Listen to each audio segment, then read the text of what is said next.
ആദമേ ഹവ്വാ, നിങ്ങൾക്ക് വേണ്ട വിധം യഥേഷ്ടം നിങ്ങൾ ഇവിടെ തിന്നോളൂ, നിങ്ങൾ കുടിച്ചോളൂ, എല്ലാം ചെയ്തോളൂ. പക്ഷേ വലാ തഖറബാ ഹാദിഹി ഷജറ, ഈ വൃക്ഷത്തിന്റെ അരികത്തേക്ക് വരരുത് കേട്ടോ, അത് തിന്നരുത്. ഫതകൂനാ മിനൽ ളാലിമീൻ, അത് തിന്നുകഴിഞ്ഞാൽ നിങ്ങൾ സ്വശരീരങ്ങളോട് അതിക്രമം പ്രവർത്തിച്ചവരായി മാറിപ്പോകും. അതുകൊണ്ട് നിങ്ങൾ അത് ചെയ്യരുത്. എന്താണ് അല്ലാഹു ഇങ്ങനെ പറയാനുള്ള കാരണം? ആദം നബി അലൈഹിസ്സലാം ആ വിലക്കപ്പെട്ട കനി കഴിച്ചില്ലായിരുന്നുവെങ്കിൽ നമ്മളൊക്കെ സ്വർഗത്തിലാകുമായിരുന്നു എന്ന് നമുക്ക് വ്യാമോഹിക്കാൻ കഴിയുമോ? കഴിയോ? ഇല്ലല്ലോ. എന്തേ? ആദം നബിയെ പടക്കുന്നത് തന്നെ ഭൂമിക്ക് വേണ്ടിയല്ലേ? അല്ലാഹു അങ്ങനല്ലേ മലക്കുകളോട് പറഞ്ഞത്, ഇന്നി ജാഇലും ഫിൽ അർളി ഖലീഫ, മലക്കുകളെ ഞാൻ ഭൂമിയിലേക്ക് എൻ്റെ ഒരു പ്രതിനിധി അയക്കാൻ ഉദ്ദേശിക്കുന്നു. ആ പ്രതിനിധി ഭൂമിയിലേക്ക് വരേണ്ട ആളാണ്, ആകാശത്ത് സ്വർഗലോകത്ത് ജീവിക്കേണ്ട ആളല്ല. അപ്പൊ ആദം നബി ആ പഴം തിന്നാലില്ലെങ്കിലും ആദം നബി ഭൂമിയിലേക്കാണ് വരേണ്ടത്. അതതിനൊരു കാരണമാണ്. പക്ഷേ ഭൂമിയിലേക്ക് വരുമ്പോൾ അള്ളാഹുവിന്റെ നിയമങ്ങളുണ്ട്. ഇവിടെ അള്ളാഹുവിന്റെ നിയമങ്ങൾ രണ്ടെണ്ണമാണ് പ്രത്യക്ഷത്തിൽ. ഒന്ന് ചെയ്യുക, മറ്റൊന്ന് ചെയ്യരുത്. നിസ്കരിക്കണം, കള്ളുടിക്കരുത്. നോമ്പെടുക്കണം, മയക്കുമരുന്ന് അടിക്കരുത്. ഹജ്ജ് ചെയ്യണം, പുണ്യവാസം ചെയ്യരുത്. സകാത്ത് കൊടുക്കണം, തിന്മയിലേക്ക് സമ്പത്ത് ചെലവഴിക്കരുത്. ഇങ്ങനെ ചെയ്യുക, ചെയ്യരുത്. ഈ രണ്ട് അല്ലാഹുവിന്റെ നിയമങ്ങൾക്ക് ഒരു പ്രാക്ടീസ് നൽകുകയായിരുന്നു സ്വർഗലോകത്ത്. അതുകൊണ്ടാണ് വകുലാ മിൻഹാ, നിങ്ങൾ തിന്നുക എന്ന് പറയുന്നത് ഒരു കൽപ്പനയാണ്, ഒരു കൽപ്പന. വലാ തഖറബാ, ഈ വൃക്ഷത്തിന്റെ അരികത്തേക്ക് നിങ്ങൾ വരരുത് എന്നത് ഒരു നിരോധനമാണ്. അപ്പൊ ഒരു കൽപ്പനയും ഒരു നിരോധനവും ആദം നബിക്ക് കൊടുത്തു. എന്തേ? ഒരുപാട് കൽപ്പനകളും ഒരുപാട് നിരോധനങ്ങളും ഈ ഭൂമിയിൽ ഉണ്ടാകും. അതിന്റെ ഒരു പ്രാക്ടീസ് നൽകുകയായിരുന്നു സ്വർഗത്തിൽ. നോക്കണം, ഒരുപാട് സൗകര്യങ്ങളുണ്ട്. ഒന്ന് ചെയ്യരുത് എന്ന് പറഞ്ഞപ്പോഴേക്ക് മഹാനായ ആദം നബി അലൈഹിസ്സലാം ടെംപ്റ്റഡ് ആയിപ്പോയി. അങ്ങനെയാണല്ലോ, പിശാച് വഴിതെറ്റിക്കാൻ വേണ്ടി ഉദ്ദേശിച്ചു. ആ അപകടത്തിൽ അവർ പെട്ടുപോവുകയാണ്. സുബ്ഹാന ജല്ല ജലാലുഹു. ഇബ്ലീസ് വന്നു ആദം നബി അലൈഹിസ്സലാമിനെ സമീപിച്ചു. അത് സാധ്യമല്ലെന്ന് കണ്ടപ്പോൾ ഹവ്വാ റളിയല്ലാഹു അൻഹയെ നിരന്തരം പ്രലോഭിപ്പിച്ചു.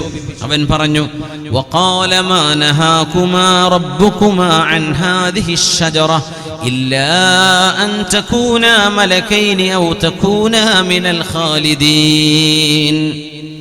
നിങ്ങളോട് അല്ലാഹു അത് കഴിക്കരുത് എന്ന് പറഞ്ഞത് എന്തുകൊണ്ടെന്നറിയുമോ? നിങ്ങൾ ആ പഴം കഴിച്ചാൽ നിങ്ങൾ മാലാഖമാരായി മാറും, പിന്നെ മരിക്കൂല. ഔ തകൂനാ മിനൽ ഖാലിദീൻ, അല്ലെങ്കിൽ നിങ്ങൾ ചിരഞ്ജീവികളായി മാറും, ഒരിക്കലും മരിക്കാത്ത മനുഷ്യരാകും. അല്ലെങ്കിൽ നിങ്ങൾ മലക്കുകളായിട്ട് മാറും. അത് ഉണ്ടാവാതിരിക്കാനാണ് നിങ്ങളോട് തിന്നരുത് എന്ന് പറഞ്ഞത്. പോയി കഴിച്ചോളൂ എന്ന് നിരന്തരം ഹവ്വാ ബീവിയോട് പറഞ്ഞപ്പോ ഹവ്വാ ബീവി റളിയല്ലാഹു അൻഹാ ഭർത്താവിനെ നിർബന്ധിക്കുകയാണ് ഉണ്ടായത്. നോക്കണം, ഭാര്യയും ഭർത്താവും ഒരുപോലെ നന്മയിലേക്ക് വരണം. പക്ഷേ ഒരാൾ വഴിതെറ്റിയാൽ അടുത്ത ആളത് വഴിതെറ്റാൻ കാരണമാകും. എത്രയോ ഭർത്താക്കന്മാർ നല്ല ഭാര്യമാരാൽ നന്നായിട്ടുണ്ട്. എത്രയോ മോശപ്പെട്ട പെണ്ണുങ്ങൾ നല്ല ഭർത്താക്കന്മാരാൽ നന്നായിട്ടുണ്ട്. രണ്ടുപേരും നന്നാവുമ്പോൾ ആ വീട് നന്മയുടെ വീടാണ്, അവിടെ സന്തോഷമുണ്ട്. മനുഷ്യൻ പിശാചി പറയുന്നത് നമ്മളൊക്കെ അനുസരിക്കുന്നുണ്ടല്ലോ. എങ്ങനെ? നമ്മൾ പറയും, എന്റെ അയൽവാസി ഇങ്ങനെ പറഞ്ഞോലോ ആ വാട്സപ്പ് ഗ്രൂപ്പില്, അങ്ങനെ പറഞ്ഞോ നിന്നോടോ, അപ്പൊ പിന്നെ വോയിസ് ക്ലിപ്പിംഗ് കൊണ്ട് അയച്ചു കൊടുക്കലായി. അല്ലെങ്കിൽ കല്യാണത്തിന് കണ്ടപ്പോ നിന്നെ പറ്റി ഇങ്ങനെ, എന്റെ അയൽവാസിയോ അങ്ങനെ പറഞ്ഞിട്ടുണ്ടാകണമെങ്കിൽ അതിന്റെ കാരണം ഇന്നതാണ്, എന്നെ നാണം കെടുത്താനാണ് പറഞ്ഞത്, കാണിച്ചു കൊടുക്കാം. ഇത് ഇബ്ലീസ് പറഞ്ഞപ്പോഴേക്കും നമ്മൾ വിശ്വസിച്ചു. പിന്നെ നമ്മൾ അയൽവാസിയോട് തെറ്റി, പിണങ്ങി, മുമ്പുള്ള സഹകരണം നിർത്തിവെച്ചു. കണ്ടാൽ മുഖം വീർപ്പിച്ചു പോകലായി. എവിടേക്കെങ്കിലും പോകുമ്പോൾ ഞങ്ങൾ പോകുന്നുണ്ട് കേട്ടോ എന്ന് പറഞ്ഞിരുന്നു, ഇപ്പൊ മിണ്ടാറില്ല. എന്തേ? ഇബ്ലീസ് നമ്മളോട് പറഞ്ഞു, അവരാ പറഞ്ഞത് ഇന്നത് ഉദ്ദേശിച്ചുകൊണ്ട് പറഞ്ഞതാ. അവൻ പറഞ്ഞത് നമ്മളങ്ങ് വിശ്വസിച്ചു അല്ലേ? കണ്ണു ചിമ്മണം എന്ന് അല്ലാഹു പറയുമ്പോൾ പിശാച് പറഞ്ഞു, ഒന്ന് കണ്ണ് ചിമ്പിയില്ലെങ്കിൽ എന്താ? ആ സൗന്ദര്യം ഒന്ന് നോക്കിയെങ്കിൽ എന്താ? എന്ത് സംഭവിക്കാൻ? ഒരു നോട്ടം കൊണ്ടൊക്കെ നിന്റെ ഈമാൻ അങ്ങ് പോകുമോ? നീ അങ്ങ് നോക്കിക്കോ. പിന്നെ അവൻ അവനതിന് അഡിക്റ്റായി മാറുകയാണ് ഉണ്ടാകുന്നത്. മ്യൂസിക് ഉപയോഗിച്ചുള്ള പാട്ടുകള്, മ്യൂസിക്കിന്റെ ഉപയോഗം. അപ്പൊ ആ ഉസ്താദ് പറഞ്ഞല്ലോ അത് പറ്റും, കുഴപ്പമില്ല, എന്നാ പിന്നെ നമ്മൾ മുമ്പര പങ്ക് കൂടാ. പക്ഷേ പ്രാമാണികമായ പ്രമാണബദ്ധമായിട്ട് ഈ വിഷയത്തെ സമീപിച്ചു കഴിഞ്ഞാൽ അതിന് ഹലാൽ വൽക്കരിക്കാൻ കഴിയൂല. എന്നാലും തുടങ്ങി വെക്കുക, കേട്ടു നോക്കുക. അങ്ങനെ ഒരാൾ പറഞ്ഞിട്ടുണ്ടല്ലോ, അയാൾ പറഞ്ഞതും കേട്ടു നോക്കുക. നമുക്ക് അത് വെച്ചിട്ടങ്ങ് അടിച്ചു പൊളിക്കാം. അത് ലൈസൻസ് ആണല്ലോ. പഴുതുകൾ തേടി നടക്കുക. എങ്ങനെയെങ്കിലും നമ്മുടെ ശരീരം ആഗ്രഹിക്കുന്നിടത്തേക്ക് നിയമത്തെ കൊണ്ടുവരാം. പിശാച് നമ്മളോട് പറയുന്നത് നമ്മൾ കേൾക്കുന്നുണ്ട്. ആ കേട്ടതിന് പിറകെ അവൻ പിന്നെ മറ്റു വെസ്റ്റേൺ മ്യൂസിക്കുകളായി, റോക്ക് മ്യൂസിക്കുകളായി, റാപ്പ് കേൾക്കാനായി, പിന്നെ ഉറങ്ങുന്നതും ഉണരുന്നതും ഹെഡ്ഫോൺ വെച്ചിട്ടാണ്. ഉറക്കത്തിലേക്ക് പോകുന്നത് മ്യൂസിക്കിലൂടെയാണ്. മിസ്മാർ, മ്യൂസിക്കിന്റെ ഉപകരണങ്ങൾ, അത് ഓരോന്നും ഹബീബായ നബി തങ്ങൾ പറഞ്ഞുവല്ലോ, അത് പിശാചിന്റെ ഖുർആനാണ്. അല്ലാഹുവിന്റെ വചനവും പിശാചിന്റെ വചനവും ഒരു ഹൃദയത്തിൽ ഒരു നേരത്ത് ഒരുമിക്കുകയില്ല. അങ്ങനെയാണ്. നാളെ നമുക്കൊക്കെ അതാണ് അംഗീകരിക്കാൻ ഇച്ചിരി പ്രയാസം. എന്നാലും പറയും, അങ്ങനെ ഒരാൾ പണ്ട് അങ്ങനെ ഉപയോഗിച്ചിട്ടുണ്ടല്ലോ ആ ഒരു സൂഫി സംഗീതത്തിൽ. ദീനിന്റെ ദലീലുകൾ വെച്ച് നോക്കിയാൽ തെളിയിക്കാൻ കഴിയില്ല. നമ്മൾ പറയും ഇന്നത്തെ മ്യൂസിക് ഇൻസ്ട്രുമെന്റ് അന്നില്ലല്ലോ, ഇതിന് സമാനമായതൊക്കെ ഒന്നുണ്ട്. ഇന്നിവിടെ മുട്ടുന്നതിൻ്റെയൊക്കെ സമാനമായ സാധനങ്ങൾ അന്ന് അറബ് ലോകത്തല്ലെങ്കിൽ പേർഷ്യയിലും യൂറോപ്പിലും ഉണ്ടെന്ന്, റോമിലുണ്ട്. വാദ്യമേളങ്ങളുണ്ടെന്നവിടെ. ഇബ്നു മസ്ഊദ് റളിയല്ലാഹു അൻഹു എന്തു പറഞ്ഞു? എന്തേ അബ്ദുല്ലാഹ് ഇബ്നു ഉമർ എന്ന വിഷയത്തെക്കുറിച്ച് പറഞ്ഞത്? എന്തേ സ്വഹാബിമാർ? ഇബ്നു അബ്ബാസ് റളിയല്ലാഹു അൻഹു എന്തു പറഞ്ഞു? മുഫസ്സിരീങ്ങൾ എന്തു പറഞ്ഞു? 4 മദ്ഹബിന്റെ ഇമാമിങ്ങൾ എന്തു പറഞ്ഞു? അതൊക്കെ മാറ്റി വെച്ചിട്ട് നമ്മൾ എവിടെയോ ഒരു വാൽ കഷ്ണം പിടിച്ചിട്ടാണ് കുഴപ്പമില്ല എന്ന് പറഞ്ഞു നടക്കുന്നത്. ആലോചിച്ചു നോക്കിക്കോളൂ. അവനവൻ ചെയ്യുന്നത് നന്മയോ തിന്മയോ, വലോ അഫ്താഖന്നാസു വഅഫ്തൗക്, എത്ര ഫത്വ കിട്ടിയാലും മനസ്സിന്റെ ഉള്ളിൽ ഒരു ചിന്ത വരും, ഞാൻ ഈ ചെയ്യുന്നത് ശരിയാണോ അല്ലയോ. നമ്മൾ അനുസരിക്കുന്നില്ലേ പിശാചിനെ? മഹാനായ ആദം നബി അലൈഹിസ്സലാമിന് വസ്വാസ് ഉണ്ടാക്കുന്നു. ആദം നബി അലൈഹിസ്സലാം, ആദം അലൈഹിസ്സലാം ആ പഴം ഭക്ഷിച്ചു. അല്ലാഹുവിന്റെ നിയമം അവിടെ ലംഘിക്കപ്പെടുകയാണ്.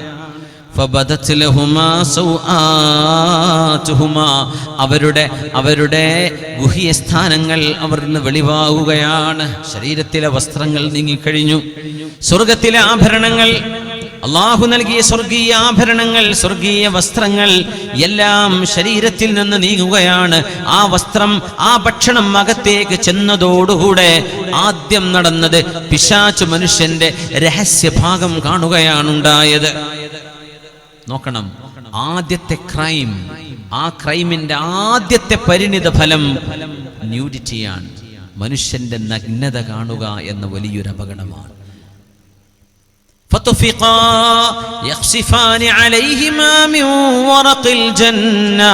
ആദം നബി അലൈഹിസ്സലാമും ഹവ്വാ ബീവിയും സ്വർഗത്തിലെ വൃക്ഷങ്ങളുടെ ഇലകളെടുത്ത് നാണം മറക്കാൻ അവർ ഓടിച്ചെന്നു. മലക്കുകൾ കാണില്ലേ, ജിന്നുകൾ കാണില്ലേ, ശരീരത്തിലെ വസ്ത്രങ്ങൾ അങ്ങ് ഇല്ലാണ്ടെയായി പോയി. അതുകൊണ്ട് ഏറ്റവും വലിയ ഫിത്നയും ഏറ്റവും വലിയ പരീക്ഷണവും നഗ്നത കാണപ്പെടലാണ് എന്ന് പറഞ്ഞു മഹാനായ റസൂലുള്ളാഹി സ്വല്ലല്ലാഹു അലൈഹി വസല്ലം. സഹോദരിമാരുടെ വസ്ത്രവിധാനങ്ങൾ അവര് ശരിയാക്കി വെക്കണം.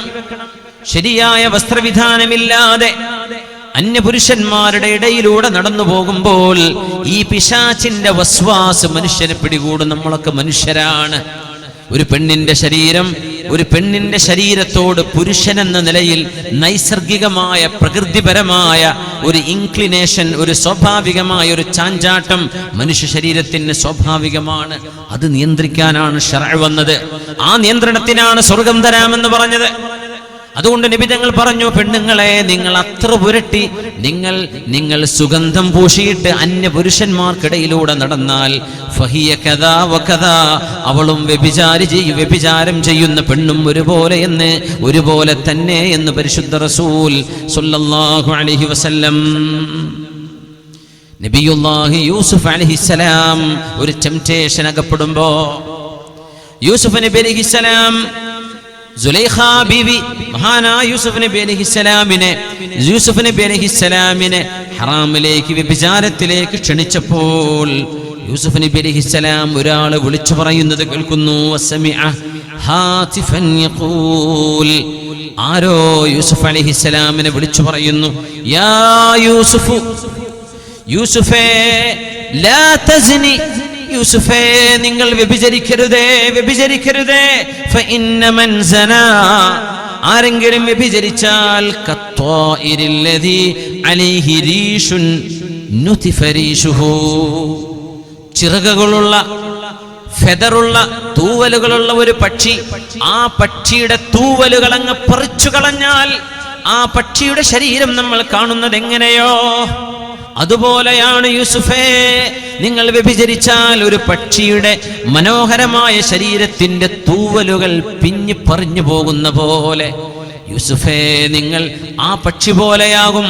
നിങ്ങളുടെ ഇസ്സത്ത് നഷ്ടപ്പെടും, നിങ്ങളുടെ അലങ്കാരം നഷ്ടപ്പെടും.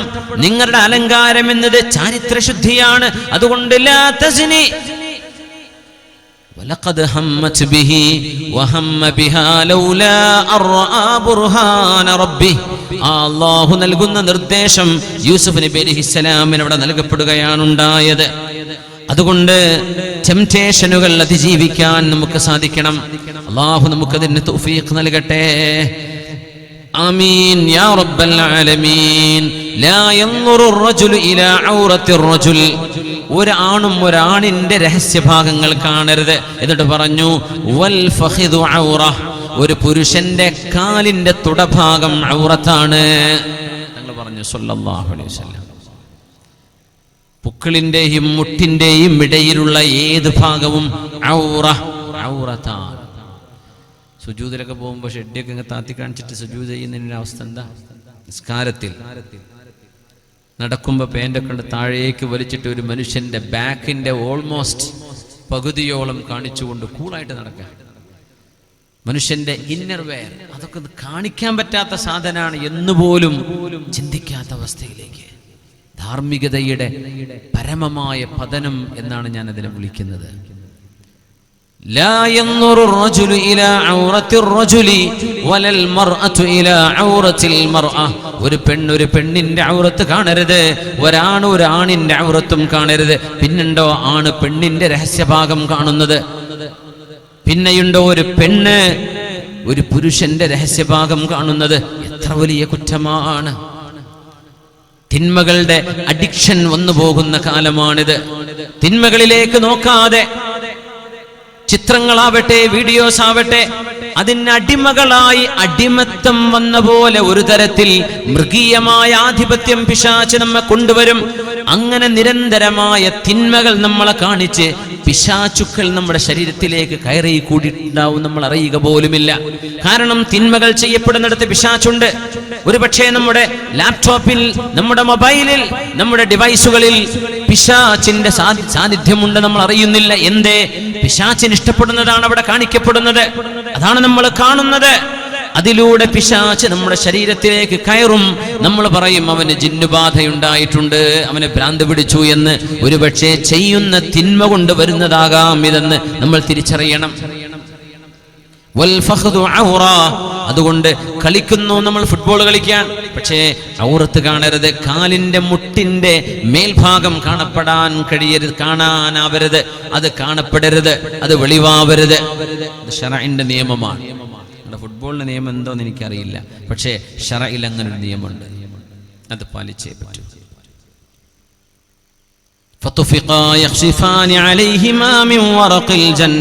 അല്ലാഹുവിന്റെ നിർദ്ദേശം വന്നു, ഇറങ്ങിക്കോളൂ ആദമേ, ഇറങ്ങിക്കോളൂ, ഇറങ്ങിക്കോളൂ, സ്വർഗത്തിൽ നിന്ന് ഇറങ്ങിക്കോളൂ. ഒരു തെറ്റല്ലേ ചെയ്തിട്ടുള്ളൂ. മഹാന്മാർ പറയുന്നുണ്ട് ഹദീഥു ശഫാഅയിൽ റസൂലുള്ളാഹി സ്വല്ലല്ലാഹു അലൈഹി വസല്ലം തങ്ങളും സ്വഹാബിമാരും മദീനയിലൂടെ ഒരു തോട്ടത്തിൽ ഇരുന്ന് അവർ ഭക്ഷണം കഴിക്കുകയാണ്. ഉമർ ഇബ്നുൽ ഖത്താബ് റളിയല്ലാഹു അൻഹു ആണ് ആ ഹദീസിന്റെ വിവരണം നടത്തിയിട്ടുള്ളത്. തങ്ങൾക്ക് ഒരാട് ഭക്ഷിക്കാൻ കൊണ്ടുവന്നു. ആടിന്റെ കൈയിന്റെ ഭാഗം നബി തങ്ങൾക്ക് ഇഷ്ടമായിരുന്നു. കാന യുഅ്ജിബുൽ കതിഫ്, ആടിന്റെ കൈയിന്റെ ആ ഭാഗം തങ്ങൾക്ക് ഇഷ്ടമാണ് അതിന്റെ മാംസം. തങ്ങളത് വായിലേക്ക് കടിച്ചു പിടിച്ചു. എന്നിട്ട് ഫഹദ്ദസനാ, നബി തങ്ങൾ ഞങ്ങൾക്ക് ഹദീസ് പറഞ്ഞു തന്നു. എന്താ പറഞ്ഞത്? അന സയ്യിദു വൽദി ആദമ വലാ ഫഖറ, ഞാൻ ആദം നബിയുടെ മക്കളിൽ വന്ന ആദം നബി എന്ന മനുഷ്യപിതാവിന്റെ മക്കളിൽ ജനിച്ച എല്ലാ മനുഷ്യരെക്കാളും അല്ലാഹു എന്നെ ശ്രേഷ്ഠനാക്കി വെച്ചിട്ടുണ്ട്. വലാ ഫഖറ, അത് ഞാൻ അഭിമാനം പറയുകയല്ല, അഹങ്കാരം പറയുകയല്ല. അല്ലാഹു എന്നെ ഉന്നത സ്ഥാനത്താണ് ഇരുത്തിയിട്ടുള്ളത്. അങ്ങനെ പറയാലോ, പള്ളിന്റെ പ്രസിഡന്റ്, ഞാൻ മഹല്ലിന്റെ പ്രസിഡന്റാണ് ആളാണ്, പിന്നെ അയാൾക്ക് പറഞ്ഞൂടെ? അഹങ്കരിച്ചുകൊണ്ട് പറയരുത്. ആരാ പ്രസിഡന്റ്? ഞാനാണ് എന്ന് പറഞ്ഞു. എന്തേ? നിങ്ങൾ ആ സ്ഥാനത്തിരിക്കുന്നു. വലാ ഫഖറ, അഹങ്കരിച്ചു പറയരുത്. അന സയ്യിദു വൽദി ആദം, ഞാൻ ആദം നബിയുടെ മക്കളിൽ സയ്യിദാണ്. വലാ ഫഖറ, ഇത് ഞാൻ അഭിമാനം പറയുകയല്ല. അന അവ്വലു മൻ തൻഷഖു അൻഹുൽ അർദ്, ഭൂമി ആദ്യമായി പിളരുകയും ഭൂമിക്കുള്ളിൽ നിന്ന് വഅഖറജത്തിൽ അർദു അസ്ഖാലഹാ, മയ്യിത്തുകൾ ഓരോന്നോരോന്നായി മഹ്ശറായിലേക്ക് ഒരുമിച്ച് കൂട്ടപ്പെടുമ്പോൾ ഓരോരുത്തരും മരിച്ച ഇടങ്ങളിൽ നിന്ന് മഹ്ശറായിലേക്ക് എഴുന്നേൽക്കുമ്പോൾ ആദ്യമായി എഴുന്നേൽക്കുന്നതും ഞാനാണെന്ന് പരിശുദ്ധ റസൂൽ സ്വല്ലല്ലാഹു അലൈഹി വസല്ലം നമ്മുടെ നേതാവാണ്. ഇദാ സുൽസിലത്തിൽ അർദു സിൽസാലഹാ വഅഖറജത്തിൽ അർദു അസ്ഖാലഹാ വഖാലൽ ഇൻസാനു മാ ലഹാ യൗമഇദിൻ തുഹദ്ദിസു അഖ്ബാറഹാ വഅവ്വലു മൻ യുഫ്തഹു ലഹു ബാബുൽ ജന്നതി അന, സ്വർഗ്ഗത്തിന്റെ കവാടങ്ങൾ ആദ്യമായി തുറക്കപ്പെടുന്നതും എനിക്ക് വേണ്ടിയാണ്. ഞാനാണ് ആദ്യമായി സ്വർഗ്ഗത്തിലേക്ക് കടക്കുന്നത്.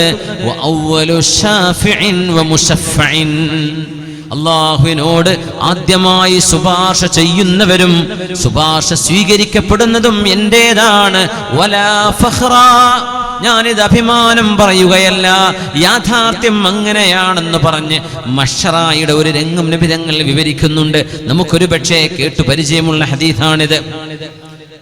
മഹ്ശറയിൽ വിചാരണ തുടങ്ങാതെ അല്ലാഹു മനുഷ്യരെ നിർത്തും എത്രയോ ദിവസങ്ങൾ. അപ്പൊ കുഴപ്പമില്ലാന്ന് തോന്നുന്നുണ്ടോ? ഒരു ദിവസം അല്ലാഹുവിന്റെ അടുത്ത് ഇൻദ റബ്ബിക്, അങ്ങയുടെ രക്ഷിതാവായ അല്ലാഹുവിന്റെ അരികത്ത് നബിയെ ഒരു ദിവസം എന്ന് പറയുന്നത് 50,000 സന, 50,000 വർഷമാണ്. ഭൂമിയിലെ 50,000 വർഷം. 50,000. ഈസാ നബി ജനിച്ചിട്ട് ഇപ്പൊ 2019 കൊല്ലായിട്ടുള്ളൂ. 2019 അല്ലേ? 2020 ആവാൻ പോവാ. ഈസാ നബി ജനിച്ചിട്ട്, അതല്ലേ ഇപ്പൊ 2019 എന്ന് പറയുന്നത്. 50,000 കൊല്ലം. അതിലേക്കൊരു 48,000 ഇനിയും ആഡ് ചെയ്യണം. 48,000. അപ്പോഴല്ലേ 50 ആവുള്ളൂ.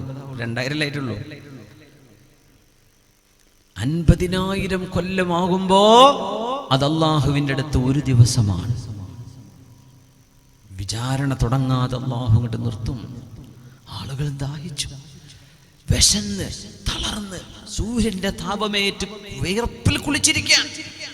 നമുക്ക് തന്നെ ഒരു വെയിറ്റിംഗ് വലിയൊരു പ്രയാസാണല്ലേ? കാത്തിരിക്കാൻ. അയാൾ പറയേണ്ട ആള് വന്നിട്ടില്ല, ഇപ്പൊ വരുമോ, ഇവിടെ എത്തിയിട്ടുണ്ടാവും. നമ്മങ്ങനെ അതിഥി വരും, ഒരു ഗസ്റ്റ് വരും, വഴിയിൽ കാത്തിരിക്കാൻ. നേരം വൈകിയാൽ നമ്മൾ അക്ഷമരാകും. 50,000 വർഷം ദൈർഘ്യമുള്ള മഹ്ശറയിൽ മനുഷ്യര് ദിവസങ്ങളോളം വിചാരണയില്ലാതെ കാത്തിരിക്കുമ്പോൾ അവർ തീരുമാനിക്കും, അല്ലാഹുവിനോട് ചെന്നൊന്ന് പരാതി പറയണം, അല്ലാഹുവിനോടെന്ന് പറഞ്ഞ് ഒരു നിവേദനം നൽകണം. അല്ലാഹുവേ, ഒന്ന് വിചാരണ തുടങ്ങുറപ്പേ. നരകമാണെങ്കിൽ നരകം, സ്വർഗമാണെങ്കിൽ സ്വർഗം, ഞങ്ങൾക്ക് വിചാരണ വേണം. ഇതാ പറയാൻ പോണത്, ഇതാണ് പറയാൻ പോകുന്നത്. ആദം നബി അലൈഹിസ്സലാമിന്റെ അരികത്ത് പോയാലോ? നമുക്ക് അള്ളാഹിനോടങ്ങ് പറഞ്ഞാൽ പോരെ? അള്ളാഹുലേക്ക് വസീലകളാകട്ടെ. അമ്പിയാഇനെ ചൊല്ലി പോകാം, അമ്പിയാക്കന്മാരുണ്ടല്ലോ. നമ്മുടെ വാപ്പയുടെ അടുത്തേക്ക് പോകാം. ആദം നബി അലൈഹിസ്സലാം. ഹദീസു ശഫാഅ, വളരെ പ്രശസ്തമായ സ്വഹീഹായ ഹദീസാണിത്.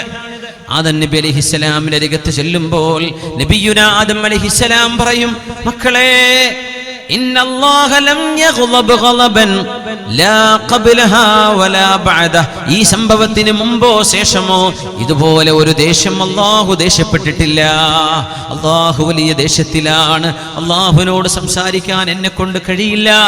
ഞാൻ ഒരു തെറ്റ് ചെയ്തിട്ടുണ്ട്, ആ പഴം കഴിച്ചത്. അതിന്റെ പേരിൽ ഞാൻ അല്ലാഹുവിനോട് എന്ത് പറയുമെന്ന പേടിയിലാണ്. അതുകൊണ്ട് ഇദ്ഹബു ഇലാ ഗൈരി, നിങ്ങൾ മറ്റൊരാളിലേക്ക് പോയിക്കോളൂ. ഇലാ നൂഹ് അലൈഹിസ്സലാം. എന്താണ് ഈ പറയുന്നത്? ആദം നബി അലൈഹിസ്സലാം 1000 വർഷം ജീവിച്ച നബിയാണ്. എത്ര വർഷം? 1000 വർഷം. ഹദീസിലുണ്ട് 1000 വർഷത്തിൽ ചെയ്തത് ഒരു തെറ്റ്. ആ തെറ്റിനെ കുറിച്ച് ഞാൻ പേടിയിലാണ്. നമ്മളോ, ഞാനും നിങ്ങളോ? നമുക്കൊരു പേടിയില്ലല്ലോ. നമ്മൾ പേടിക്കണ്ടേ? 1000 കൊല്ലം ജീവിച്ച മഹാൻ, ഞാൻ ഒരു തെറ്റ് ചെയ്തു പോയിട്ടുണ്ട്, പേടിയിലാണ്, എനിക്ക് അല്ലാഹുവിനോട് പറയാൻ ധൈര്യമില്ല. ഇദ്ഹബു ഇലാ ഗൈരി. അതാണ് നമ്മൾ ചിന്തിക്കേണ്ടത്. ഈ ഹദീസിന്റെ അത്ഭുതം അതാണ്. ഒരു തെറ്റാണ് ആ പറയുന്നത്. 1000 വർഷത്തിൽ, ഒരു വർഷത്തിൽ ഒരു തെറ്റെങ്കിൽ 1000 തെറ്റ് കാണും. ഇല്ല, 1000 വർഷത്തിൽ ഒരു തെറ്റ്. ആദം നബി അലൈഹിസ്സലാം പറയും. നൂഹ് നബി അലൈഹിസ്സലാമിന്റെ അരികത്ത് ചെല്ലും. നൂഹ് നബിയേ, നിങ്ങൾ അല്ലാഹുവിന്റെ നബിമാരിൽ 950 വർഷം പ്രബോധനം ചെയ്ത, പ്രഭാഷണം ചെയ്ത, ദഅവത്ത് ചെയ്ത ആളല്ലേ? 950 കൊല്ലം നിങ്ങൾക്ക് വേണ്ടി അല്ലാഹു മഹാപ്രളയമുണ്ടാക്കി തന്നില്ലേ? അല്ലാഹു നിങ്ങളെ രക്ഷപ്പെടുത്തിയില്ലേ? നിങ്ങൾ അവ്വലു റസൂൽ, ആദ്യത്തെ റസൂലല്ലേ? അതുകൊണ്ട് നൂഹ് നബിയെ, റസൂലും നബിയും വ്യത്യാസമുണ്ട്. റസൂൽ പ്രബോധനം നിർബന്ധമാക്കപ്പെട്ടവർക്കാണ് റസൂൽ എന്ന് പറയാ. ആദം നബി അലൈഹിസ്സലാം പ്രബോധനം നിർബന്ധമായിരുന്നില്ല, വഹയുണ്ട്, അങ്ങനത്തെവർക്ക് നബി എന്നാ പറയാ. ആദം നബി അലൈഹിസ്സലാം നബിയാണ്, ഇദ്രീസ് അലൈഹിസ്സലാം നബിയാണ്. പക്ഷെ മൂന്നാമത് വന്ന നൂഹ് നബിയാണ് ആദ്യത്തെ റസൂൽ സല്ലല്ലാഹു അലൈഹി വസല്ലം. വഅലാ റസൂലിനാ സല്ലല്ലാഹു അലൈഹി വസല്ലം. നൂഹ് നബി അലൈഹിസ്സലാം പറയും, അല്ലാഹു വലിയ ദേഷ്യത്തിലാണ്. ഇതുപോലെ ഒരു ദേഷ്യം ഇനി ദേഷ്യപ്പെടാനില്ല. പക്ഷേ ഞാൻ എൻ്റെ മകന് വേണ്ടി പൊറുക്കലിനെ ചോദിച്ചു പോയി. ഒരു അവിശ്വാസിയായി മരിച്ച ഒരാൾ, അല്ലാഹു ഏകനാണെന്ന് വിശ്വസിക്കാതെ, പ്രവാചകനിൽ വിശ്വസിക്കാതെ മരിച്ച ഒരാൾക്ക് പാപമോചനം ചോദിക്കാൻ പാടില്ല. എൻ്റെ മകൻ ഇന്നബിനി മിൻ അഹ്ലി, അല്ലാഹുവേ എൻ്റെ മകൻ കൻആൻ, അവൻ എൻ്റെ ചോരയാണ്, അവൻ എൻ്റെ മോനാണ്. എന്റെ കൺമുമ്പിൽ വെച്ച് മരിച്ച, നോക്കണം, വാപ്പയും മോനും സംസാരിക്കുക, മോനെ ഇങ്ങോട്ട് കയറ്. ഇല്ലപ്പ, ഞാൻ കപ്പലിലേക്കില്ല, ഞാൻ നീന്തിക്കൊള്ളാം. സആവി ഇലാ ജബലിൻ യഅസിമുനി മിനൽ മാ, ഞാൻ ആ വെള്ളമെത്താത്ത വിധം ഉയരമുള്ള പർവ്വതത്തിന്റെ മീതേക്ക് നീന്തിച്ചെല്ലാം.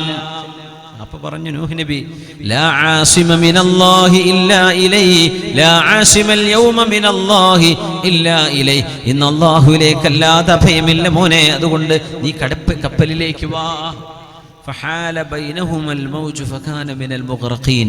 ആ വെള്ളം വന്നിട്ട് നൂഹ് നബിന്റെ വാപ്പയുടെ കൺമുമ്പിൽ വെച്ച് മോൻ മരിക്കാൻ. അങ്ങനെ ഉണ്ടോ ഒരു ട്രാജഡി? എത്ര വേദന തോന്നും. കൺമുമ്പിൽ വെച്ച് മരിച്ചു. നിങ്ങൾ പറയില്ലേ, ആ വേദനയിൽ മഹാനായ നബി തങ്ങൾ ദുആ ചെയ്തു, അല്ലാഹുവേ എൻ്റെ മകനെ നീ പുറത്തു കൊടുക്കണേ.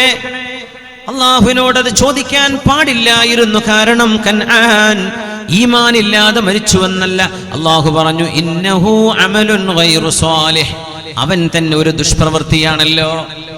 അതുകൊണ്ട് ജനങ്ങളെ, അല്ലാഹുവിനോട് പറയാൻ എനിക്ക് ധൈര്യമില്ല, നിങ്ങൾ പൊയ്ക്കോളൂ മറ്റൊരാളിലേക്ക്. ഇദ്ഹബൂ ഇലാ ഖലീലില്ലാഹി ഇബ്രാഹിം അലൈഹിസ്സലാം. അതായിരിക്കുന്നു ഇബ്രാഹിം നബി, അല്ലാഹുവിന്റെ ഖലീലാണ്, ഉറ്റ കൂട്ടുകാരനാണ്. അവിടേക്ക് ചെന്നേക്കൂ. യാ അല്ലാഹ്, 950 കൊല്ലം ദഅവത്ത് ചെയ്തു. അതിന്റെ മുമ്പ് 300 കൊല്ലം ജീവിച്ചു. 950 കഴിഞ്ഞ് വീണ്ടും 400 കൊല്ലം ജീവിച്ചു. മഹാനായ നൂഹ് നബി അലൈഹിസ്സലാം 1500ഓളം വയസ്സ് പ്രായമുണ്ട്. അതിനിടയിൽ ചെയ്ത ഒരു തെറ്റ് എന്ന് പറഞ്ഞുകൂടല്ലോ. എൻ്റെ മോനെ പുറത്തു കൊടുക്കണേ എന്ന് ചോദിച്ചു. അവിശ്വാസിയായ മരിച്ച മോനെ സംബന്ധിച്ച് ആ പാതകത്തിന്റെ പേരിൽ എനിക്ക് അല്ലാഹുവിനോട് സംസാരിക്കാൻ ധൈര്യമില്ല. എന്താ മുഅ്മിനെ ഞാനും നിങ്ങളും വിചാരിച്ചു വെച്ചിരിക്കുന്നത്? നമ്മളൊക്കെ എന്ത് കണ്ടിട്ടാണ്? അള്ളാഹുവിൻ്റെ അടുത്തേക്കുള്ള റെക്കോർഡ് നമ്മൾ തയ്യാറാക്കിയിട്ടുണ്ടോ? പൗരത്വം കൂടെ നിൽക്കട്ടെ. അള്ളാഹിൻ്റെ സ്വർഗത്തിലേക്ക് കടക്കാൻ നമ്മുടെ കയ്യിൽ എന്ത് റെക്കോർഡുണ്ട് നമ്മുടെ കൈകളിൽ? നമ്മൾ എങ്ങനെ അള്ളാഹുവിനെ കണ്ടുമുട്ടുന്ന ആളെ? മൂസാ നബി അലൈഹിസ്സലാം, ഇബ്രാഹിം നബി അലൈഹിസ്സലാം പറഞ്ഞു, എനിക്ക് പേടിയാണ്, ഞാൻ 3 തവണ ചെറിയ കളവ് പറഞ്ഞിട്ടുണ്ട്. എന്ത് കളവെന്നറിയോ? സലാസു കദിബാത്തിൻ നബി തങ്ങൾ പറഞ്ഞു, ഇബ്രാഹിം നബി അലൈഹിസ്സലാം പറഞ്ഞ 3 കളവും ഫീ ദാത്തില്ലാ, അല്ലാഹുവിന് വേണ്ടി പറഞ്ഞതാണ്. അല്ലാതെ ലീവ് കിട്ടാൻ വേണ്ടി പറഞ്ഞ നുണയല്ല, അല്ലാഹുവിന് വേണ്ടി പറഞ്ഞ നുണയാണ്. ഏതാണ് ആ നുണ? ഒന്ന്, സ്വന്തം ഭാര്യയെ അക്രമിയായ രാജാവ്, ഈജിപ്ഷ്യൻ ഭരണാധികാരി പിടിച്ചു വെക്കുമെന്ന് കണ്ടപ്പോ ഇതാരാ? ഇതെന്റെ പെങ്ങളാണെന്ന് പറഞ്ഞു. എന്തേ? ഭാര്യ എന്ന് പറഞ്ഞാൽ പിടിക്കും, പെങ്ങളാന്ന് പറഞ്ഞാൽ ഒരു മനസ്സലിവ് വരുമെന്ന് വിചാരിച്ച് ആദം നബിയുടെ മക്കൾ എന്ന നിലയിൽ അങ്ങനെ പറയാലോ. അതാണ് ഒരു നുണ. ഹാദാ റബ്ബി, സൂര്യനെ നോക്കിയിട്ട് ഇതെന്റെ റബ്ബാണെന്ന് പറഞ്ഞു. ചന്ദ്രനെ നോക്കി പിന്നെ പറഞ്ഞു അല്ലല്ല, അസ്തമിക്കുന്നത് എന്റെ റബ്ബല്ല എന്ന് തിരുത്തി പറഞ്ഞു. പക്ഷേ അത് പ്രത്യക്ഷത്തിൽ കളവായി തോന്നും. അത് അള്ളാഹുവിനെ പറ്റി പറഞ്ഞു കൊടുക്കാൻ പറഞ്ഞതാണ്. ആരായും ബിംബങ്ങളെ തച്ചുടച്ചത്? ചോദിച്ചു നോക്കൂ. അവിടെ വലിയൊരാൾ വലിയൊരു ബിംബമുണ്ടല്ലോ, ആ ബിംബമായിരിക്കണം തകർത്തത് എന്ന് വ്യംഗ്യമായി സൂചിപ്പിച്ചുകൊണ്ടൊരു വാക്ക് പറഞ്ഞു. ഈ 3 വിഷയമാണ് 200 കൊല്ലം ജീവിച്ച ഇബ്രാഹിം നബിക്ക് പറയാനുള്ളത്. ഈ 3 വിഷയം, ആ 3ഉം അള്ളാഹുവിന് വേണ്ടി പറഞ്ഞതാണ്. അതുകൊണ്ട് എനിക്ക് ധൈര്യമില്ല. നമ്മളോ മുഅ്മിനെ, നമ്മളോ? മൂസാ നബി അലൈഹിസ്സലാം അത് തന്നെ പറയും. ഞാൻ ഒരാളെ അറിയാതെ അബദ്ധത്തിൽ കൊന്നുപോയിട്ടുണ്ട്. കൊന്നതല്ല, പാവപ്പെട്ട ഒരാളെ രക്ഷിക്കാൻ വേണ്ടി അക്രമിയെ പിടിച്ചു മാറ്റിയതാണ്. അയാൾ അവിചാരിതമായി മരണപ്പെട്ടു. അതിന്റെ പേര് ഞാൻ പേടിയിലാണ്. അന്ന് മൂസാ നബി നബിയായിട്ടില്ല അലൈഹിസ്സലാം. ഞാൻ പേടിയിലാണ്. പൊയ്ക്കോളൂ, എനിക്ക് പറയാൻ കഴിയില്ല. ഇലാ റൂഹില്ലാഹി വ കലിമതിഹി ഈസാ, ഈസാ നബിയുടെ അരികത്തേക്ക് പോയിക്കോളൂ. ഈസാ നബിയും പറയും, ദാ എന്നെ കൊണ്ട് കഴിയില്ല കേട്ടോ. വലം യദ്കുറു ദംബാ, ഈസാ നബി ഒരു തെറ്റും പറയുന്നില്ല എന്നാണ്. ഞാനൊരു തെറ്റ് ചെയ്തു അതിന്റെ പേരിൽ എന്നല്ല, എനിക്കത് പറയാൻ ഞാൻ അതാളല്ല. അതിനൊക്കെ പറ്റിയ ഒരാളുണ്ട്, മുഹമ്മദ് റസൂലുള്ളാഹ് സ്വല്ലല്ലാഹു അലൈഹി വസല്ലം. അവിടേക്ക് ചെല്ലി, അവിടെയാണ് അതിന്റെ ആള്. തങ്ങൾ പറഞ്ഞു അനലഹ, ഞാനാണത് ചെയ്യാൻ അർഹനായവൻ, ഞാനത് ചെയ്യാം. അല്ലാഹുവിന്റെ അർശിന്റെ താഴത്തുനിന്ന് സുജൂദിൽ വീഴുന്നു മുഹമ്മദ് റസൂലുള്ളാഹി സ്വല്ലല്ലാഹു അലൈഹി വസല്ലം. അതുവരേക്കും അതിന് ശേഷമോ ഒരാൾക്കും അല്ലാഹു അറിയിച്ചു കൊടുക്കാത്ത അല്ലാഹുവിന്റെ സ്തോത്രങ്ങളുടെ വചനങ്ങൾ നബിതങ്ങൾ ചൊല്ലുന്നു. അല്ലാഹുവിനോട് പറയുന്നു, റബ്ബേ എന്റെ ഉമ്മത്തികളിൽ പാപികളായ ആളുകൾക്ക് പുറത്തു കൊടുക്കണമേ. അല്ലാഹു പറയുന്നു, യാ മുഹമ്മദ് നബിയേ, ഇർഫഅ റഅസക, തല ഉയർത്തൂ നബിയേ, സൽ തുഅത, ചോദിച്ചോളൂ നൽകപ്പെടാം, വശ്ഫഅ തുശഫഅ, നിങ്ങൾ ആർക്ക് വേണ്ടി റെക്കമെൻഡ് ചെയ്യുന്നുവോ ആ റെക്കമെൻഡ് ഇവിടെ അംഗീകരിക്കപ്പെടും. ചോദിച്ചോളൂ. ഖുൽ യുസ്മഅ, അങ്ങ് പറഞ്ഞോളൂ, ഇവിടെ കേൾക്കപ്പെടും. അള്ളാഹുവിന്റെ ഹബീബ് പറയുന്നു, എന്റെ ഉമ്മത്തികളെ വൻപാപികൾക്ക് നോക്കണം. അവിടെ തങ്ങൾക്ക് സ്വന്തം ഭാര്യമാരെ ഓർക്കാം, മക്കളെ ഓർക്കാം, കുടുംബത്തെ പറയാം. അല്ല, എന്റെ ഉമ്മത്തികൾ, അതാണ് മുഹമ്മദ് റസൂലുള്ളാഹി സ്വല്ലല്ലാഹു അലൈഹി വസല്ലം. എന്റെ ഉമ്മത്തികൾക്ക് പൊറുക്കണേ നബിയെ, ഞാൻ പൊറുക്കാം. നരകത്തിന്റെ അവകാശികളായി കിടക്കുന്ന ആളുകളിൽ അങ്ങയുടെ ഉമ്മത്തികളിലെ വൻപാപികളെ നിങ്ങൾ എടുത്തു കൊണ്ടുപോന്നോളൂ. മോചിപ്പിക്കപ്പെടുകയാണ്. പിന്നെയും നബി തങ്ങൾ യസ്ജുദു തഹ്തൽ അർശി, വീണ്ടും അർശിന്റെ താഴെ പോയി സുജൂദ് ചെയ്യുന്നു. പറയുന്നു, അല്ലാഹുവേ എന്റെ ഉമ്മത്തികളിൽ ഒരു കടക് മണിയോളം, ഒരു ബാർലിയുടെ മണിയോളം ഈമാനുള്ള ആളുകളെ ഒന്ന് രക്ഷപ്പെടുത്താൻ അനുമതി തരണം. അല്ലാഹു പറയും, നബിയേ തല ഉയർത്തിക്കോളൂ, അത് ചെയ്തോളൂ. നരകത്തിന്റെ അവകാശികളായി കിടക്കുന്ന ഒരു ബാർലി മണിയുടെ, ഗോതമ്പ് മണിയുടെ അത്രേ ഈമാനുള്ളൂ. പോരിൻ അവരെ കൊണ്ടുപോരുന്നു. പിന്നെ നബി തങ്ങൾ വീണ്ടും സുജൂദിൽ പോകുന്നുണ്ട്. ശഫാഅത്തിന്റെ ഹദീസുകൾ നോക്കിയാൽ കാണാൻ കഴിയും. പിന്നെ പറയും, അല്ലാഹുവേ ഒരു കടക് മണിയുടെ അത്ര ഈമാനുള്ളവരെ ഞാൻ രക്ഷപ്പെടുത്തിക്കോട്ടെ, എന്റെ ഉമ്മത്തികളെ. ചെയ്തോളൂ നബിയേ. പിന്നെയും പറയും, അല്ലാഹു അതിലും താഴെ ഒരു ഘടകമണിയിലും താഴെ ഈമാനുള്ളവരെ രക്ഷപ്പെടുത്തിക്കോട്ടെ എന്നും പറഞ്ഞ് അവരെയും രക്ഷപ്പെടുത്താൻ പറയും. എന്നിട്ട് അല്ലാഹു യഖ്ബിദു ഖബ്ലതൻ, അല്ലാഹു ഒരു പിടി ആളുകളെ അല്ലാഹുവിന്റെ റഹ്മത്ത് കൊണ്ട് മോചിപ്പിക്കുന്നു എന്ന് നബി തങ്ങൾ പറഞ്ഞ മനോഹരമായ ഹദീസ്. ഈ പറഞ്ഞതിൽ ബഹുഭൂരിഭാഗം ഉലുൽ അസ്മിൽപ്പെട്ട നബിമാരാണ്. ആരാണ് ഉലുൽ അസ്മ്? 5 നബിമാരാണ് ഉലുൽ അസ്മിൽപ്പെട്ടത്. നബിയുല്ലാഹി നൂഹ് അലൈഹിസ്സലാം, ഇബ്രാഹിം അലൈഹിസ്സലാം, മൂസ അലൈഹിസ്സലാം, ഈസാ അലൈഹിസ്സലാം, വനബിയുനാ മുഹമ്മദുൻ റസൂലുള്ളാഹ് സ്വല്ലല്ലാഹു അലൈഹി. ഈ 5 നബിമാരും കൂട്ടത്തിൽ ആദം നബിയും 6 പേരാണ് അല്ലാഹുവിനോട് സംസാരിക്കാൻ ധൈര്യമില്ല എന്ന് പറയുന്നത് അമ്പിയാക്കളിലെ VVIPകളാണ്. VVIPകൾ പറയുന്നത് ജീവിതത്തിൽ സംഭവിച്ച ഒരു തെറ്റിനെ കുറിച്ചാണ്, അല്ലെങ്കിൽ 2 ഇബ്രാഹിം നബി അലൈഹിസ്സലാം 3 പറഞ്ഞു 200 കൊല്ലത്തിന് ആയുസ്സിനിടയിൽ. ആ VVIPകൾക്ക് ധൈര്യമില്ലെങ്കിൽ സാധാ നബിമാരുടെ പേടി എന്ന് എത്രയാണ് നോക്കണം.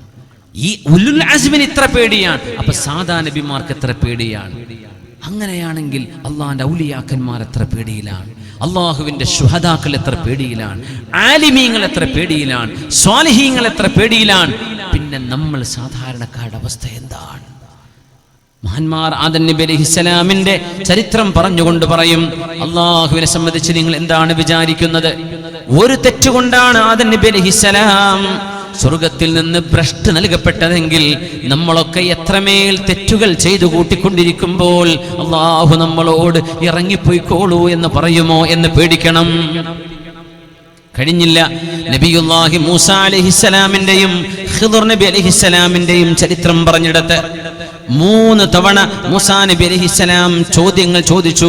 ചോദിക്കരുത് എന്ന് പറഞ്ഞിരുന്നു ഖിദ്ർ അലൈഹിസ്സലാം. പക്ഷേ വിജ്ഞാനം നേടാനുള്ള ജിജ്ഞാസ കൊണ്ട് മഹാനായ മൂസാ നബി അലൈഹിസ്സലാം ചോദിച്ചു, എന്തേ ഖിദ്ർ നബിയെ നിങ്ങൾ ഇങ്ങനെ ചെയ്തത്? എന്താ പറഞ്ഞത്? ഹാദാ ഫിറാഖു ബൈനി വബൈനിക്, നബിയേ ഇനി എന്റെ കൂടെ നടക്കണ്ട. 3 തവണ ചോദിച്ചപ്പോ ഖിദ്ർ നബി അലൈഹിസ്സലാം നമുക്ക് പിരിയാമെന്ന് പറഞ്ഞു. 3 തെറ്റിന് അള്ളാഹുവിനോട് എത്ര തെറ്റാ നമ്മൾ ചെയ്തുകൊണ്ടിരിക്കുന്നത്. അള്ളാഹു നമ്മളോടൊക്കെ ഗുഡ് ബൈ പറഞ്ഞിട്ടുണ്ടായിരിക്കോ? ഗുഡ് ബൈ എന്നല്ല, പൊയ്ക്കോ എന്ന് നമ്മളോട് പറഞ്ഞിട്ടുണ്ടായിരിക്കുമോ? നമ്മൾ പേടിക്കണം. ആലോചിച്ച് നോക്കി, 3 തെറ്റ്, ഒരു തെറ്റ് അള്ളാഹു പുറത്തില്ല. അപ്പൊ നമ്മളൊക്കെ ചെയ്യുന്നു. അള്ളാഹുവിനോട് ഇസ്തിഗ്ഫാറിനെ ചോദിക്കും. അള്ളാഹു നമുക്ക് പുറത്തു തരട്ടെ, അള്ളാഹു നമുക്ക് പുറത്തു തരട്ടെ, അള്ളാഹു നമുക്ക് പുറത്തു തരട്ടെ. തസ്ലു الذنوب إلى الذنوب وترتجي نزل النعيم وفوز خلد واحد ونسيت إن الله أهبط آدم من جنة المأوى بذنب واحد. മനോഹരമായ വരികളാണ്. تصل الذنوب إلى الذنوب وترتجي نعما نزل النعيم وفوز خلد واحد. തെറ്റുകൾക്ക് മേൽ തെറ്റുകൾ ചെയ്തുകൊണ്ടിരിക്കുകയും പാപങ്ങൾക്കുമേൽ പാപങ്ങൾ, എന്നിട്ട് മോഹിക്കുകയാണ് സ്വർഗം കിട്ടുമെന്ന്. എന്ത് മോഹായത്! ونسيت أن الله أهبط آدم من جنة المأوى بذنب واحد. നീ മറന്നുപോയോ ജന്നത്തുൽ മഅവയിൽ നിന്ന് ആദം നബി അലൈഹിസ്സലാമിനെ ഹവ്വാ ബീവിയെ ഭൂമിയിലേക്ക് ഇറക്കിയത് ഒരു തെറ്റ് കാരണം കൊണ്ടാണ്. തെറ്റിന് മേൽ തെറ്റുകൾ ചെയ്തിട്ട് പാപമോചനം ചോദിക്കാതിരിക്കുകയാണോ? നബിയുന ആദം അലൈഹിസ്സലാം ഹബത ഫിൽ ഹിന്ദ്, ഇന്ത്യയിലാണ് ഇറങ്ങിയത് എന്ന് അല്ലാമ ഇബ്നു അബ്ബാസ് റളിയല്ലാഹു അൻഹുമാ. സ്വർഗ്ഗത്തിൽ നിന്ന് ഇറങ്ങിയപ്പോ ആദം അലൈഹിസ്സലാം ഇറങ്ങിയത് ഇന്ത്യയിലാണ്. അപ്പൊ ഇത് നമ്മുടെ ജന്മനാട് തന്നെയാണ്, എല്ലാ മനുഷ്യരുടെയും ജന്മനാടാണ്. മനുഷ്യന്റെ ആദിപിതാവ് നബിയുന വസയ്യിദുന വ അബൂന ആദം അലൈഹിസ്സലാം ഇന്ത്യയിലാണ് ഇറങ്ങിയത്. വരുമ്പോ കയ്യിലൊരു സ്വർഗത്തിലെ വടിയുണ്ടായിരുന്നുവെന്നാണ്. അതുകൊണ്ടാണ് ഇന്ത്യയിൽ നിന്ന് കിട്ടുന്ന സുഗന്ധം ആ വടി കാരണമാണെന്ന് മുഫസ്സിരീങ്ങൾ രേഖപ്പെടുത്തിയിട്ടുണ്ട്. ആസാമിലൊക്കെ ഇഷ്ടംപോലെ ഊതിന്റെ മരങ്ങളുണ്ട്, സുഗന്ധമുള്ള മരങ്ങൾ. ഇന്ത്യയിൽ നിന്ന് വരുന്ന ഊത്, കംബോഡിയയിൽ നിന്ന് ഊത് വരുന്നുണ്ട്, ശ്രീലങ്കയിൽ നിന്ന് വരുന്നുണ്ട്. ശ്രീലങ്ക പണ്ട് ഇന്ത്യന്റെ ഭാഗമാണ്, അത് ഇന്ത്യയായിരുന്നു. പഴയകാലത്തെ ഇന്ത്യയാണ്, പഴയകാലത്തെ സിലോൺ അന്ന് ഇന്ത്യയുടെ ഭാഗമായിരുന്നുവല്ലോ അത്. അതുകൊണ്ട് ഇന്ത്യയിൽ നിന്ന് വരുന്ന സുഗന്ധമുള്ള മരം ഊതായിരിക്കാം, അല്ലാഹു ആലം. അങ്ങനെ സുഗന്ധമുണ്ടാവാൻ കാരണം ആദം അലൈഹിസ്സലാമിന്റെ കൈകളിൽ അന്ന് സ്വർഗത്തിന്റെ വൃക്ഷത്തിന്റെ ഒരു കമ്പുണ്ടായിരുന്നു. ആ കമ്പോടുകൂടെയാണ് ഞാൻ പറയല്ല, ഇബ്നു അബ്ബാസ് റളിയല്ലാഹു അൻഹുമാ ഖുർആന്റെ മുഫസ്സിർ, അവരുടെ കൈകളിൽ സ്വർഗത്തിലെ ഒരു മരത്തിന്റെ കമ്പുണ്ടായിരുന്നു. അതുകൊണ്ട് ഇവിടെ സുഗന്ധമുള്ള വൃക്ഷങ്ങളുണ്ട് ഇന്ത്യയിൽ. അവർ പറഞ്ഞു അമ്മാ ഹവ്വാ, മുഫസ്സിരീങ്ങൾ ഫഹബതത് ബിജദ്ദ, ഹവ്വാ ബീവി ഇറങ്ങിയത് ജിദ്ദയിലാണ്. ജിദ്ദയിലെ ടൗണിൽ തന്നെ ഉള്ള മഖ്ബറയിലുണ്ട് മഖ്ബറത്തു ഉമ്മിന ഹവ്വാ. അത് ഇനിയിപ്പോണ്ടോന്നറിയില്ല, ഞാനത് കണ്ടിട്ടുണ്ട്, ഇനിയിപ്പം ബോർഡ് മാറ്റിയിട്ടുണ്ടോയെന്നറിയില്ല. നമ്മുടെ ഉമ്മയായ ഹവ്വാ ബീവിയുടെ ഖബർ, ജിദ്ദയിലൊക്കെ താമസിച്ച ഒരുപാട് ആളുകളാണ് നമ്മുടെ സദസ്സിലിരിക്കുന്ന ആളുകൾ. ഹവ്വാ ബീവി ജിദ്ദയിലാണ് ഇറങ്ങിയത്, ആദം നബി അലൈഹിസ്സലാം ഇന്ത്യയിലാണ് ഇറങ്ങിയത്. യാ അല്ലാഹ്, മഹാനായ നബിയുല്ലാഹി ആദം അലൈഹിസ്സലാം ഭൂമിയിലേക്ക് ഇറങ്ങുമ്പോൾ ഇവിടെ പരീക്ഷണങ്ങളുണ്ട്. അതാണ് പറയേണ്ടത്, അതാണ് ചിന്തിക്കേണ്ടത്. വകുലാ മിൻഹാ റഗദാ, ഇഷ്ടം പോലെ തിന്നോളൂ എന്ന് സ്വർഗ്ഗലോകത്ത് നിന്ന് ആജ്ഞയുണ്ടായപ്പോ ഭൂമിയിൽ വന്നാൽ ഇനി അത് നടക്കാൻ പോകുന്നില്ല. ഭൂമിയിൽ കഷ്ടപ്പാടുണ്ടാവും, വലിയ കഷ്ടപ്പാടുണ്ടാവും. അങ്ങനെ കേൾക്കാൻ ഇഷ്ടപ്പെടാത്തതൊക്കെ കേൾക്കേണ്ടി വരും. അതാണ് നമ്മളിപ്പോൾ കേട്ടുകൊണ്ടിരിക്കുന്നത്. അതൊക്കെ ഇതിന്റെ ഭാഗമാണ്. It's a part of the trial. Allah പരീക്ഷണം നൽകുന്നു എന്ന് പറഞ്ഞ ജീവിതമാണിത്. ഇത് സ്വർഗമല്ല. ഒരു മുസ്ലിമിനെ സംബന്ധിച്ചിടത്തോളം ഇത് ജയിലിന് തുല്യമായ ജീവിതമാണ്. ഇവിടെ എന്ത് ആസ്വാദനമുണ്ടായാൽ തന്നെയും അങ്ങനെയാണ്. അതല്ലേ ഇസ്ലാം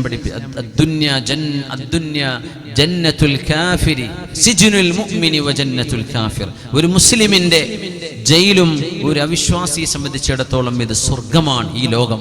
അതുകൊണ്ട് അവർക്ക് ഇവിടുത്തെ ഏത് ആസ്വാദനവും സ്വർഗമാണ്. എന്തേ? അത് കഴിഞ്ഞാൽ കിട്ടുന്ന ശിക്ഷയിലേക്ക് നോക്കിയാൽ നമുക്ക് ഇവിടെയുള്ള എന്തും നരകതുല്യമാണ്, ജയില് തുല്യമാണ്. എന്തേ? ഇതിന് വരാൻ പോകുന്ന സ്വർഗീയ അനുഗ്രഹങ്ങൾ ഇതിലും വലുതാണ്. നന്നായി ജീവിക്കുന്ന ഒരാളെ സംബന്ധിച്ചിടത്തോളം പേര് മാത്രമുള്ള സെൻസസിൽ മുസ്ലിമായാൽ പോരാ എന്നർത്ഥം. അള്ളാഹു നമ്മെ സ്വാലിഹീങ്ങളിൽ പെടുത്തി തരട്ടെ. അതുകൊണ്ട് ഇവിടെ പരീക്ഷണമുണ്ട്, അധ്വാനിക്കണം. ആദം നബി അലൈഹിസ്സലാമിനോട് കൃഷി ഇറക്കാൻ പറഞ്ഞിട്ടുണ്ട്.